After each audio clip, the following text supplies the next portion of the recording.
O Manual Diagnóstico e Estatístico dos Transtornos Mentais frequentemente é criticado, mas nem sempre a crítica é adequada. Os organizadores tiveram o cuidado de, na apresentação do livro,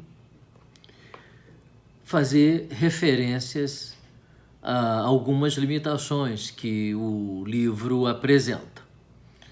Por exemplo, na definição de transtorno mental, os especialistas dizem e reconhecem que, embora o manual se intitule Manual Diagnóstico e Estatístico de Transtornos Mentais, a expressão transtorno mental, infelizmente, dizem eles, sugere uma distinção entre transtornos mentais e transtornos físicos. Um anacronismo reducionista do dualismo mente-corpo. Isso é um reconhecimento extraordinário dos psiquiatras que compuseram esse livro, porque eles percebem claramente que é um anacronismo esse dualismo, que mente e corpo são duas estruturas que são unívocas e que funcionam com harmonia ou em harmonia. Então eles dizem: a bibliografia rigorosa comprova a existência de muito de físico nos transtornos mentais e muito de mental nos transtornos físicos. Essa é uma posição de vanguarda, digna da medicina holística. O problema criado pela expressão transtornos mentais, e é um problema, e eles reconhecem, tem sido muito mais nítido que sua solução. É difícil solucionar essa questão.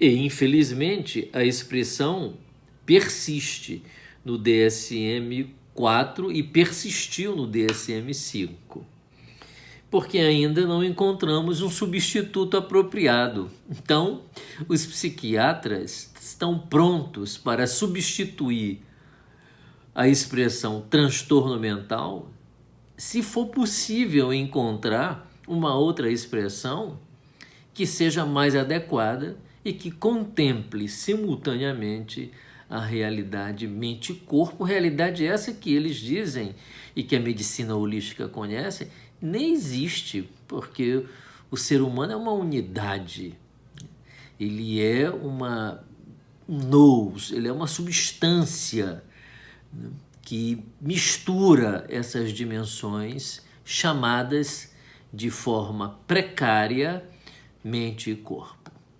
Eu acho que essa abertura do livro é de fundamental importância para que a gente leia o conteúdo do livro de um outro lugar, tendo mesmo até um olhar holístico sobre o ser humano, que é a proposta dos autores. Ainda nesse contexto, os autores vão dizer o seguinte: embora este manual ofereça uma classificação dos transtornos mentais, devemos admitir que nenhuma definição especifica adequadamente os contornos precisos do conceito de transtorno mental. Nenhuma definição especifica adequadamente.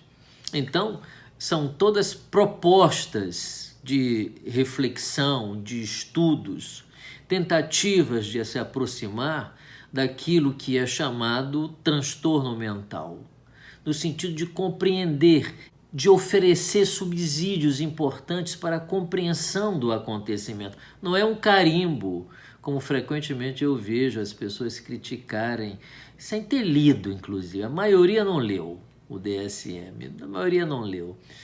Deu 2 páginas e achou que aquilo era um carimbo que se deve fazer ou que se faz com as pessoas, mas não é verdade. A leitura acurada do livro mostra uma consciência holística dos compositores do livro que não fica devendo em nada aos grandes estudiosos da medicina holística e as grandes tradições que consideram o ser humano uma unidade. E eles continuam surpreendendo e dizem: como muitos outros conceitos da medicina e da ciência, este conceito não apresenta uma definição operacional consistente que cubra todas as situações. Todas as condições médicas são definidas em vários níveis de abstrações.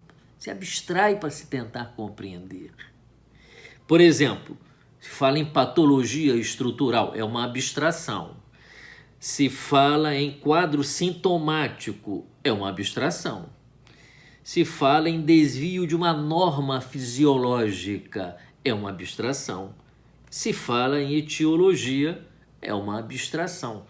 Todo esse conjunto de abstrações tem a pretensão de oferecer subsídios para se compreender o sofrimento humano. Isso é interessante. E os psiquiatras vão nos informando e nos formando. Eles dizem: os transtornos mentais também têm sido definidos por uma variedade de conceitos.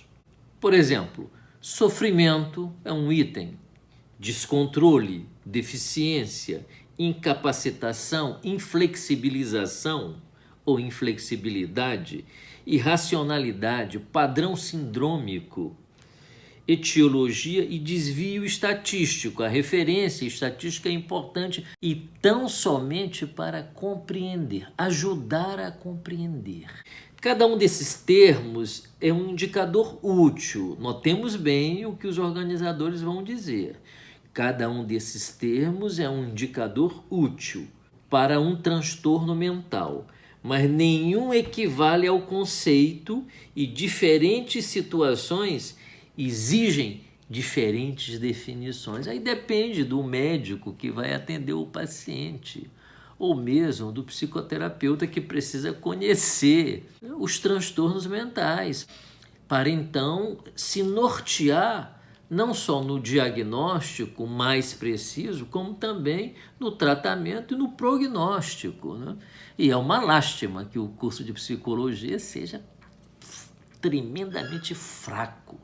O curso de psicologia é fraquíssimo no que concerne a questão do estudo da psicopatologia ou do que nós chamamos de psicopatologia. É uma temeridade colocar psicólogos dentro do consultório clínico com uma formação tão frágil em psicopatologia e sem nenhuma experiência no tratamento de pacientes chamados psiquiátricos dentro